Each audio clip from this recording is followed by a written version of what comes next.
Good evening guys, কেমন আছো তোমরা সবাই? আশা করি সবাই ভালো আছো। পরমমৌসুমী ডেইলি ব্লগ চ্যানেলে তোমাদের অনেক অনেক স্বাগত জানাই। আজকের সন্ধ্যা থেকে ভিডিওটা স্টার্ট করলাম। সকাল থেকে সারাদিন কাজের যা চাপ ছিল আর ভিডিওটা করা হয়ে ওঠেনি। যাই হোক, এখন সন্ধ্যেবেলা এই যে পরমে দুধ দিয়ে গেছে, দুধটা গরম করতে বসিয়েছি। আর এদিকে একটু জল গরম করতে বসিয়েছি কড়াইতে। আমি গ্রিন টি করবো, সেই জন্য মানে অনেক দিন গ্রিন টিগুলো আছে আর খাওয়া হচ্ছে না। আর বেশি নেই, দুটো পাউচ মাত্র, মানে দুটো যে ছোট ছোট হয় না, যে গ্লাস ছুপিয়ে খেতে হয় মানে কাপে, তো দুটো আছে। আর তো যাই হোক, করে খেয়ে নিই আপাতত। আর এমনিতেও তো ওয়েটটাও বেশ কি হচ্ছে বুঝে পাচ্ছি না। যাই হোক, বেড়েছে কি কমেছে তাও জানি না, মাপাও হয়নি। তাই জন্য 2 কাপ করে নিয়ে চলে এলাম। বরমশাই 1 কাপ খাবে, আমি 1 কাপ।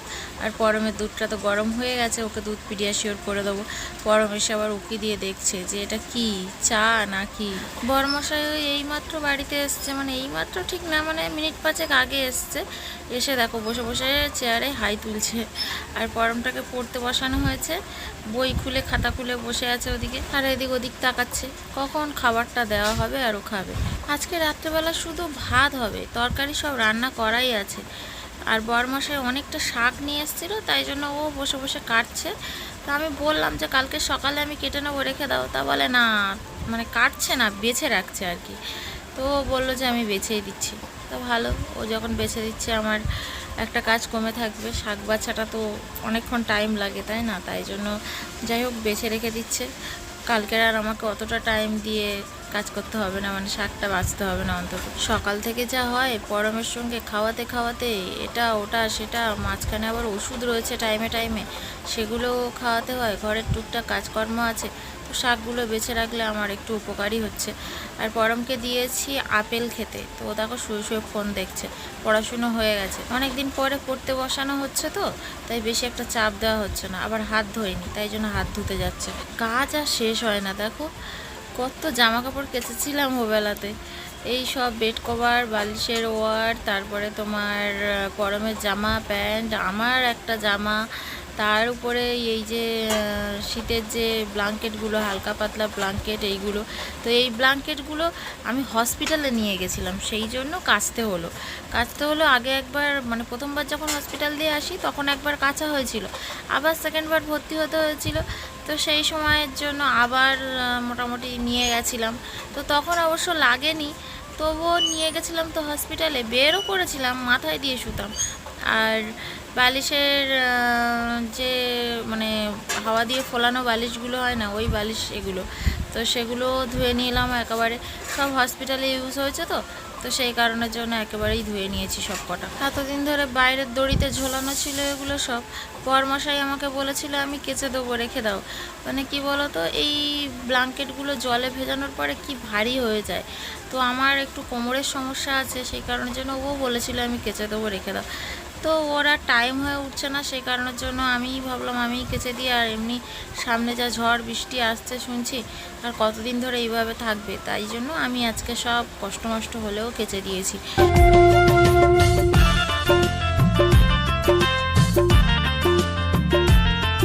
হ্যাঁ, তোমরা আবার ভাবতে পারো এই গরমে ব্ল্যাঙ্কেট কি হচ্ছিল, কি কাজে লাগছিল।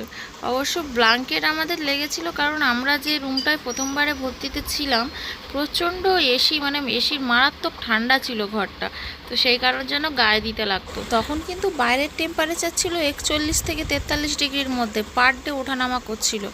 তো সেই সময়েই আমরা ওই এসির মধ্যে ছিলাম, তো মারাত্মক ঠান্ডা ছিল, সেই কারণেই গায়ে দিতে হতো। তা বলে আবার একটা ব্ল্যাঙ্কেট গায়ে দিলে হতো না কিন্তু, মানে ঠান্ডা যেত না। বিশেষ করে রাত্রের দিকে এত ঠান্ডা হয়ে যেত রুম, তখন মানে কি বলবো, ওরা কমাতেও না। ওই রুমটা এমনই সিস্টেম ছিল যে কমানো যেত না, কমানো যেত হয়তো কিন্তু কমাতো না মোটামুটি। ওই জন্য দুটো ব্ল্যাঙ্কেট জোড়া করে নিয়ে শুলে তবেই ঠান্ডাটা যেত, সেই কারণেই দুটো নিয়ে যাওয়া ব্ল্যাঙ্কেট আর কি।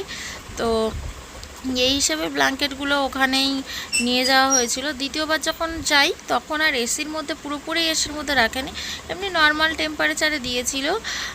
সেখানে ফ্যান ছিল, এমনি সাইড থেকে জানালা খোলা ছিল, এক সাইডে দিয়েছিল বারান্দা টাইপের, ওই দিকটায় হাওয়াও ছিল। তো সেই কারণের জন্য অতটা ঠান্ডা লাগেনি বলে আমরা ব্ল্যাঙ্কেটগুলোই মাথায় দিয়ে দিয়ে শুয়েছিলাম। আমরা আর ওই ফোলানো বালিশগুলো আর বের করিনি। আসলে ফোলানো বালিশ একটা পরম মানে ফাটিয়ে দিয়েছে বলতে কি ফুটো করে দিয়েছে, ও হাওয়া পাস হচ্ছে কোথাও থেকে, সেই জন্য আর বের করিনি। একটা ওরকম করেছে আর একটা ভালো আছে। তো যাই হোক, ওটা আর বের করতে ইচ্ছে হয়নি, বের করিনি। এই একবার ফোলাও একবার হাওয়া বের করো, ভালো লাগে না। যাই হোক, এই যে এখন এমনি নর্মাল বালিশের ওয়ারগুলোও নোংরা হয়েছিল, সব কাঁচা হয়েছে, কেচে এখন সব বালিশগুলোতে পরিয়ে পরিয়ে দিচ্ছি। বড়মশাইয়ের বালিশটাতে পরাতে খুব অসুবিধা হয়। ও এমনি বালিশের ওয়ারগুলো কীরকম বলো তো, লম্বা টাইপের হয়, আর ওর বালিশটা চৌকোনা টাইপের হয়ে গেছে। মানে এমনভাবে তুলো ঢুকিয়ে এমনভাবে পরে, মানে বালিশটা লম্বাই ছিল, পরে তুলো কমে যাওয়ার সাথে সাথে আমরাও এরকম তুলো ঢুকিয়েছি, তো ঢুকিয়ে একদম মানে চৌকোনা শেপ এসে গেছে। তুলো ঢুকিয়ে আলাদাভাবে সেলাই করা হয়েছে, চৌকোনা শেপ এসে গেছে, তাই জন্য ওই ঢোকাতে একটু অসুবিধা হয় ওর মধ্যে। ওয়ারটা তো লম্বা, তো যাই হোক ওই জন্য পিটিয়ে পাটিয়ে ঢুকিয়ে দিয়েছি। আর এইবার পরমের বালিশটা, এর বালিশের ওয়ারটা এরকম মানে কীরকম তেলচিটে ভাব, কেন জানি না। এর মাথায় আর এর বাবার বালিশ প্রচণ্ড নোংরা হয়।